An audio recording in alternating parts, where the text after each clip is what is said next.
நான் already 1/2 KG பொட்டேட்டோவை நல்லா boil பண்ணி மேஷ் பண்ணி வச்சுருக்கேன். அதுக்கப்புறம் நம்மளுக்கு என்ன தேவைன்னு பார்த்தீங்கன்னா, 1/4 டீஸ்பூன் மஞ்சத்தூள், 1/4 டீஸ்பூன் பெப்பர் பவுடர், 1/2 டீஸ்பூன் மிளகாய்த்தூள் அண்ட் 1 டீஸ்பூன் ஆஃப் கறி மசாலா பவுடர். இதுதான் நம்மளோட மேஜர் இன்க்ரீடியன்ட்ஸ். ஒரு கடாயில் ஆயில் ஊற்றிட்டு கடுகு போட்டுக்கோங்க. கடுகு நல்லா பொரிஞ்சக்கப்புறம் கருவேப்பிலை சேர்த்துக்கோங்க.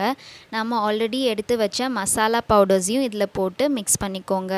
ஆல்ரெடி வேக வச்சு மசித்த பொட்டேட்டோவையும் இதில் இப்போது ஆட் பண்ணிக்கோங்க. மசாலா நல்லா பொட்டேட்டோவோட கோட் ஆகிற வரைக்கும் இதை நீங்கள் ஃப்ரை பண்ணிக்கோங்க. மசாலா நல்லா கோட்டான பிறகு இதில் தேவையான அளவு பெருங்காயத்தூள் மற்றும் தேவையான அளவு உப்பு சேர்த்து நல்லா மிக்ஸ் பண்ணுங்கள். இப்போது இது நல்லா மிக்ஸ் ஆனதுக்கப்புறம் கொஞ்சம் ஆயில் ஆட் பண்ணிக்கோங்க. எதுக்குன்னா பொட்டேட்டோவோட அவுட்டர் லேயர் நல்லா கிறிஸ்பியாக வரதுக்காக.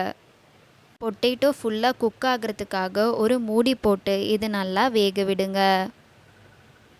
இப்போது இது நல்லா குக் ஆனதுக்கப்புறம் கொத்தமல்லி தூவி இறக்குனீங்கன்னா நம்மளோட பொட்டேட்டோ ஃப்ரை ரெடி.